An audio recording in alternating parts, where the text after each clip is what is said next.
Sampai kita yang menggerakkan, ayo kita nyium Hajar Aswad, terus di sana terjadi apa-apa, nanti oleh pemerintah kita yang kena penalti. Memang acara travel itu nyium Hajar Aswad. Jadi kita tidak mengadakan itu. Nah, kalau mau nyium Hajar Aswad, diukur-ukur sendiri. Kalau sekiranya memang rasanya calon nggak ada masalah yang kuat, oke silakan. Masih. Kalau saya nganter, ada apa-apa saya tangkap polisi.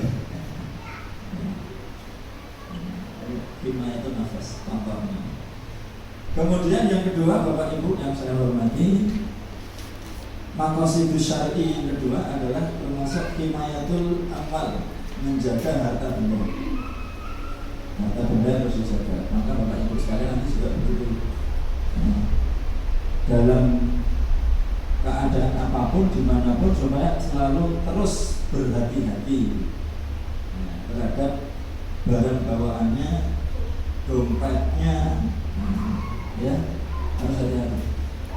Terutama sekarang itu Mekah-Madinah itu seperti bendungan jebol.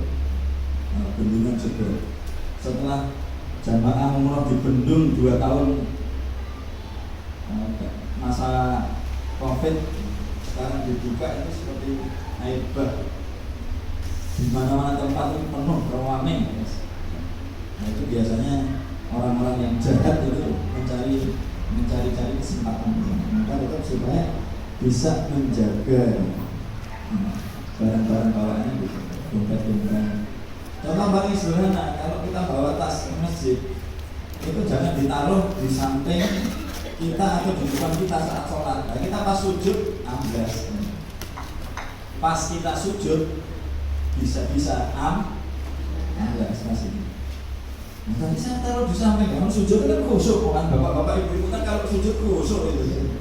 Karena sujud itu bunga yang abdul birrabbi. Saat sujud itu adalah saat posisi orang paling dekat dengan Allah. Maka ditambah dengan doa-doa selain doa sujud ya doa apa Muhammad. Apalagi kalau kita sholat di Masjidil Haram, Masjid Nabawi itu nggak seperti di masjid-masjid kita, maksudnya kan seperti sujudnya subhanallah berapa pintu kadang-kadang malah kota-kota kita ikuti imamnya. Kalau di sana itu cukup lama. Kalau baca subhanallah berapa itu ya kira-kira 15 kali itu baru. Nah, kita baca subhanallah berapa 3 kali terus ditambah doa dalam bahasa Arab.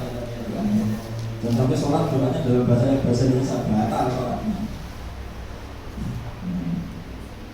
Saat sujud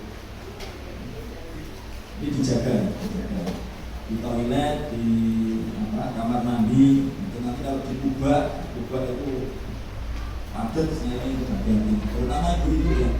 Karena kalau di tempat ibu-ibu itu paling mudah terjadi kejahatan, pencurian, pencopetan itu di lokasi ibu-ibu.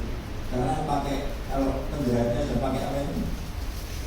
Abaya hitam itu tangannya di sini udah susah kan ini. Tertutup sama abaya itu aksinya. Terutama ibu di hati-hati manapun.